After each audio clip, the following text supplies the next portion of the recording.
नमस्कार। आज की साइंस कॉल मैं करने जा रही हूँ भारतीय कृषि अनुसंधान संस्थान के निदेशक डॉक्टर अशोक कुमार सिंह जी को, जो हमें बताने वाले हैं एक कैप्सूल के बारे में, जिसका नाम है पूसा डिकम्पोजर। 5 रुपए का एक कैप्सूल और ऐसे 4 कैप्सूल यानी 20 रुपए में आपको प्रदूषण वाले धुएं से और किसान को पराली से निजात मिल सकती है। अब ये पराली क्या है? हर साल एक वक्त ऐसा आता है जब पूरा उत्तर भारत गैस चैम्बर बन जाता है। तब आप एक शब्द सुनते हैं पराली, कि किसान पराली जलाते हैं और इससे प्रदूषण फैलता है। इस पराली और प्रदूषण से बचने का आसान तरीका है ये कैप्सूल। कैसे? आइए साइंस कॉल करते हैं डॉक्टर अशोक कुमार सिंह जी को, जो हमें पूसा डिकम्पोजर के बारे में सारी जानकारी दे रहे हैं।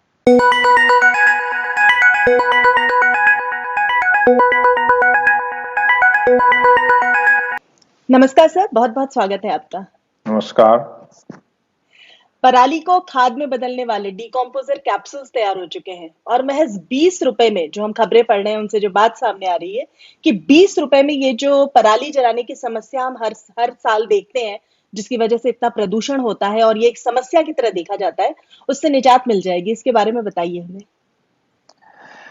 पहले तो मैं आपका पूसा संस्थान में इस कार्यक्रम के लिए आपने हमसे संपर्क किया, मैं आपका हार्दिक स्वागत करता हूं।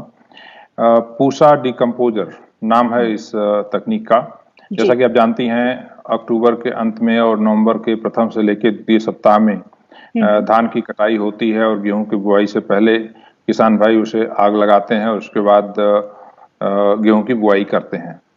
ऐसा करना इसलिए पड़ता है कि धान की कटाई और गेहूं की बुआई में समय बहुत कम होता है और इसलिए इस विधि को अपनाते हैं, जो कि पर्यावरण की दृष्टिकोण से देखें तो बिल्कुल ही ठीक नहीं है। इस बात को ध्यान में रखते हुए पूसा संस्थान के द्वारा एक नई तकनीकी का विकास किया गया, जिसमें कि 7 फफूद जो कि जमीन के अंदर पाए जाते हैं, इन फफूद का एक कंसोर्शियम तैयार किया गया है और इनके अंदर ये क्षमता है कि धान की पराली के अंदर जो कार्बोहाइड्रेट के रेशे होते हैं, जिसमें लिग्निन होता है, सेलुलोज होता है, पेक्टिन होता है, तो इनको गलाने की क्षमता इन फफूद में होती है। वो ये कुछ एंजाइम बनाते हैं और उस एंजाइम के द्वारा इनको गला करके जल्दी से सड़ाया गलाया जा सकता है। तो ये कंसोर्शियम जो हम लोगों ने बनाया है, उसको हम फंगस का जो स्पोर है कैप्सूल के रूप में पैक करते हैं। 4 कैप्सूल यह 1 हेक्टेयर के लिए पर्याप्त होता है। एक हेक्टेयर? एक हेक्टेयर कितना होगा सर? 1 हेक्टेयर करीब 2.5 एकड़ के बराबर होता है। अच्छा। 2.5 एकड़ 1 हेक्टेयर के बराबर होता है। जी। तो इसकी विधि ये होती है कि 4 कैप्सूल को लेकर के हम पहले इसे 5 लीटर पानी लेते हैं, उसमें 150 ग्राम गुड़ गुड़? गुड़ जी, गुड़। अच्छा। तो उसके साथ हम इसको पानी को उबालते हैं, गुड़ को उसमें मिला देते हैं, उसकी चाशनी बनाते हैं और उतारने के बाद उसको ठंडा करने के लिए रख देते हैं।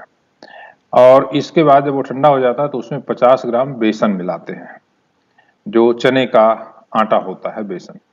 तो ये दोनों मिलाने के बाद फिर चारों कैप्सूल का जो कंटेंट है, कैप्सूल को खोल करके उसके अंदर मिला देते हैं और फिर उसको अच्छी तरह से हिला करके किसी डंडे से मिला देते हैं और इसके बाद फिर उसको हम 4 दिन के लिए रखते हैं।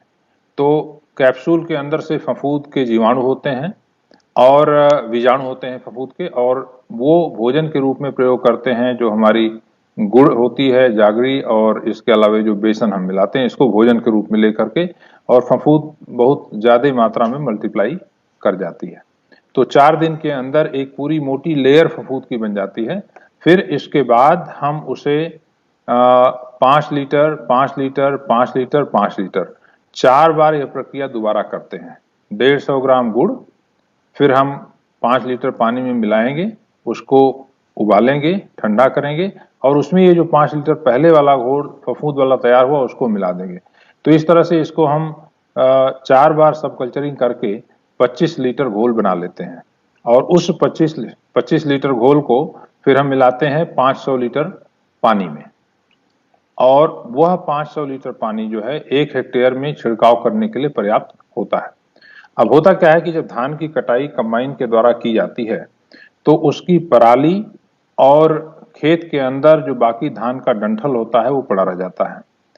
हम इसको जब फफूंद का घोल जो है पराली के ऊपर छिड़क देते हैं। छिड़क देने के बाद हम रोटावेटर चलाते हैं, जिससे हल्की सी मिट्टी पराली के ऊपर चढ़ जाती है और इससे फिर जो है फफूंद का मल्टीप्लिकेशन उसी पराली के ऊपर शुरू होता है और यह फफूंद को गलाना शुरू कर देता है। करीब 25 दिन का समय लगता है और 25 दिन के अंदर पराली बिल्कुल मुलायम गल करके हो जाती है, ताकि उसमें गेहूं की बुआई जब हम करें तो उसमें कोई दिक्कत नहीं आती है।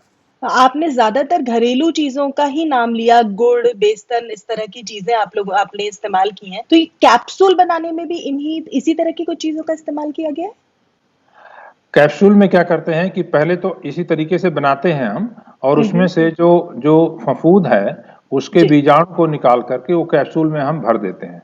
इसका कारण ये है कि अगर हम घोल बना करके किसानों को देंगे तो बहुत ज्यादा मात्रा में घोल लेकर के किसान को अपने खेत में जाना संभव नहीं होगा, और यहाँ से हम किसी को 1 हेक्टेयर के लिए 25 लीटर घोल लेकर के जाना है कैन के अंदर, तो बस में चढ़ना उतरना ये सब दिक्कत होती है। अब 4 कैप्सूल अपनी जेब में रखिए, लेकर के चले जाइए।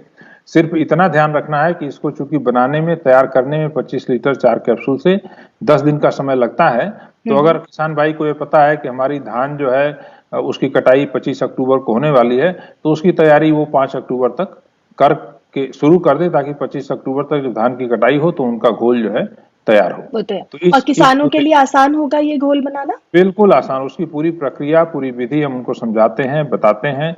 और इसमें कई राज्य सरकारों के साथ भी मिलकर के, उत्तर प्रदेश सरकार के साथ करीब हम लोगों ने 10,000 हेक्टेयर में इस बार बड़े पैमाने पे डेमोन्स्ट्रेशन किया है। पंजाब सरकार को भी कैप्सूल दिए हैं हमने, और दिल्ली सरकार को भी हमने 2000 कैप्सूल ऑलरेडी उनको हमने दे दिया है, और 2000 और कैप्सूल 2000 हेक्टेयर के लिए हम जो है अगली 10 तारीख तक उनको दे देंगे। और उसको हम फिर जा करके खेत पे डेमोन्स्ट्रेशन भी करेंगे किस प्रकार से हम घोल तैयार करें। जी। और ये कैप्सूल्स कैसे दिखते हैं सर? कैप्सूल से हमारे दिमाग में जो छवि आ रही है वो इतने छोटे-छोटे जो कैप्सूल्स होते हैं वैसी आ रही है। बिल्कुल, आप ये मान के चलिए कि जैसे आपका बीकासूल का कैप्सूल होता है, जी, जी। उतना ही साइज होता है, उसी तरह का इसका आकार होता है, बिल्कुल वैसा ही कैप्सूल होता है। और उसमें घोल भरा हुआ है। उसमें इसके फंगस के जो फफूंद है उसके जीवाणु होते हैं। अच्छा। बहुत बहुत संख्या में जीवाणु होते हैं, क्योंकि जीवाणु बहुत छोटे होते हैं, तो एक कैप्सूल के अंदर मिलियंस में जीवाणु होते हैं।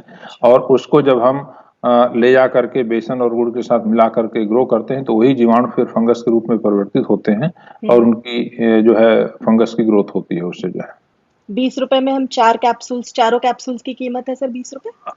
हाँ, अभी जो है 20 रुपए में हम 4 कैप्सूल दे रहे हैं, लेकिन एक चीज मैं बताना चाहूंगा यहाँ पर, जी। ताकि ताकि कोई भ्रम इस बात को लेकर के नहीं रहे। वो ये है कि चूंकि हम ये उत्पादन अपने लैब में सीमित मात्रा में कर रहे हैं, और हम लोगों ने करीब हमारी 8 कंपनीज हैं, उनके साथ हमने अनुबंध भी किया है इसका व्यावसायिक स्तर पर उत्पादन करने के लिए। तो अभी जो हम 20 रुपए में दे रहे हैं, उसमें हम वैज्ञानिकों की या हमारे तकनीकी सहायक हैं, इनकी सैलरी वगैरह हम उसमें नहीं जोड़ते हैं, तो इसलिए हमारी उत्पादन लागत जो है 20 रुपए आती है। लेकिन जब व्यावसायिक स्तर पर इसका उत्पादन शुरू होगा, तो उसमें सारी चीजों को ध्यान में रखना पड़ेगा, क्योंकि व्यवसायीकरण कोई भी करेगा तो थोड़ा बहुत लाभ के लिए जरूर करेगा। तो हमें उम्मीद है कि इसकी कीमत जो है करीब करीब वो 4 कैप्सूल की 80 रुपए के आसपास आगे चल करके आएगी। कमर्शियली जब इसको इस्तेमाल किया जाएगा। हाँ जी, लेकिन हम पूसा संस्थान से जो दे रहे हैं किसानों को, यहाँ से उपलब्ध करा रहे हैं, वो 20 रुपए में 4 कैप्सूल दे रहे हैं। कितना वायबल ऑप्शन है सर? किस हद तक सॉल्यूशन देखते हैं आप इस समस्या का? मेरा ये मानना है कि ये बहुत ही टिकाऊ सॉल्यूशन है। जो टिकाऊ समाधान जो पराली जलाने की समस्या का है, और इसका परिणाम लंबे समय में, आगे आने वाले दिनों में, हम 2 दिन, 4 दिन, 5 दिन या महीने की बात नहीं कर रहे हैं, अक्टूबर नवंबर की बात नहीं कर रहे हैं, हम 10 साल 15 साल की बात कर रहे हैं कि जब इतनी मात्रा में पराली सड़ा करके खेत के अंदर मिलाई जाएगी, तो खेत की उर्वरा शक्ति, उसकी जैविक क्षमता, उसकी रासायनिक स्थिति, उसकी भौतिक स्थिति, ये सारी मृदा में सुधार आएगा, जिसका उत्पादन के ऊपर जो है बहुत अच्छा प्रभाव पड़ेगा। तो यानी किसानों की जमीन और उपजाऊ हो जाएगी, जो अगली फसल है उसके लिए उन्हें फायदा होगा। बिल्कुल फायदा होगा। और पराली जो है जलाने से जो प्रदूषण होता है उससे हम मुक्ति पाएंगे। लेकिन ये जरूर है कि अभी जो सरकार के द्वारा प्रयास पिछले 4-5 वर्षों से किए जा रहे हैं मशीन के द्वारा। क्योंकि दो तरीके होते हैं पराली के मैनेजमेंट के, एक को बोलते हैं in situ management. In situ management का अर्थ होता है कि खेत के अंदर ही पराली को हम पूरी तरह से मैनेज कर लें, और दूसरा होता है एक्स सीटू मैनेजमेंट कि खेत से पराली निकाल करके हम बाहर ले जाएं और उसको और उपयोग में लाएं। तो जो एक्स सीटू मैनेजमेंट है उसमें हम पराली को चारे के रूप में प्रयोग कर सकते हैं, खेत से पराली बाहर निकालेंगे, उसके लिए बेलर आता है, मशीन से कटाई करके निकाल सकते हैं, चारे के लिए प्रयोग कर सकते हैं, बिजली बनाने के लिए प्रयोग कर सकते हैं, और 5-6 प्लांट अभी पंजाब में लगे हैं जिसमें कि सीएनजी बनाने के लिए, मीथेन गैस बनाने के लिए इसका प्रयोग भी किया जा रहा है। लेकिन इन सीटू जो खेत में हमको करना है इसको, ताकि किसान भाई उसको जलाए नहीं, इन सीटू जो जलाना भी है वो भी इन सीटू एक तरीका ही है कि जहां पराली है वहीं पे उसको जला दीजिए, सारी छुट्टी हो गई उससे। लेकिन वो वातावरण के दृष्टिकोण से ठीक नहीं है, पर्यावरण के दृष्टिकोण से ठीक नहीं है। इसलिए पूसा डिकम्पोजर का प्रयोग करके पराली को सड़ा गला करके बढ़िया खाद बनाने में इससे मदद मिलती है, जमीन की उर्वरा शक्ति बढ़ती है। और उसके लिए जो मशीन हमको चाहिए, जैसे पराली काटने के बाद छोटे टुकड़ों में काटना है तो चॉपर है, मल्चर है, ये मशीन का प्रयोग तो करना पड़ेगा। लेकिन अगर हम डिकम्पोजर का प्रयोग नहीं करें तो जो काम 25 दिन में हो जाता है प्रयोग करने में, उतना सड़ने में उसको कम से कम 90 दिन 100 दिन लग जाएगा या 4-5 महीने लग जाएगा।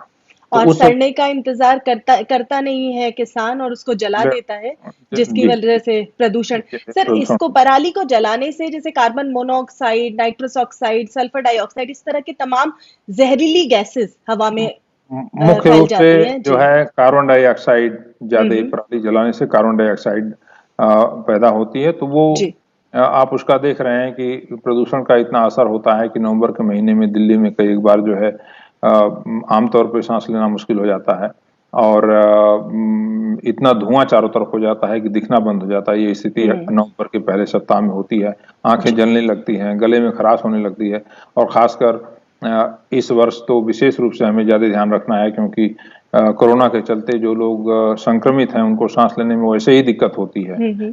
ऐसी स्थिति में अगर प्रदूषण आ जाता है तो उससे और दिक्कत बढ़ेगी। तो इसको हमें निश्चित रूप से बहुत सावधान रहना है, सतर्क रहना है, और सभी किसान भाइयों से मेरा अनुरोध है कि इस विधि का प्रयोग करके फायदा उठाएं और पराली न जलाएं, जिससे वातावरण हमारा सुरक्षित रहे। जी, कितने समय से चल रहा था सर इस कैप्सूल पे काम, और कहाँ से ये सारा शुरू हुआ? जी, हमारा अनुसंधान कार्य पिछले 5 वर्षों से चल रहा था, और पिछले 2 वर्षों में हम लोगों ने इसका व्यापक परीक्षण किसानों के यहाँ दिल्ली में, हरियाणा में, पंजाब में किया है, और बड़े सफल परिणाम उसके प्राप्त हुए। तब जाकर के हम लोगों ने इसका व्यवसायीकरण के बारे में पहल की, और 8 कंपनीज के साथ हमने MOU किया है, जो कि व्यवसायिक स्तर पर इसका उत्पादन शुरू करेंगी। जी, इस साल से ही इसके नतीजे देखने को मिलेंगे सर? हाँ, इस साल जैसा कि मैंने बताया कि हम लोग जो है करीब 10,000 हेक्टेयर में उत्तर प्रदेश में, पंजाब में और दिल्ली में जो राष्ट्रीय राजधानी क्षेत्र में, उसमें करीब 4,000 हेक्टेयर में, वहां पर हम इसका बड़े पैमाने पे प्रदर्शन कर रहे हैं। जी, बहुत ही अच्छा लग रहा है आपका ये आइडिया, और इस पर जिस तरह से आपने काम किया है, और इसी साल से हमें इसके रिजल्ट देखने को मिलेंगे। आपको ढेर सारी शुभकामनाएं, और उम्मीद है कि किसानों को भी इससे फायदा होगा और आम लोगों को इस जहरीली हवा से भी निजात मिलेगी। बहुत बहुत धन्यवाद आपका, अपना समय निकाल करके हमसे बात करने के लिए, और हमारी बात और लोगों तक पहुंचाने के लिए, किसान भाइयों तक। बिल्कुल, हमारी यही कोशिश रहेगी कि ये बात ज्यादा से ज्यादा लोगों तक पहुंचे, ताकि इसको लेकर जागरूकता फैले और इसका ज्यादा से ज्यादा इस्तेमाल हो सके। Thank you. बहुत बहुत शुक्रिया सर, नमस्कार।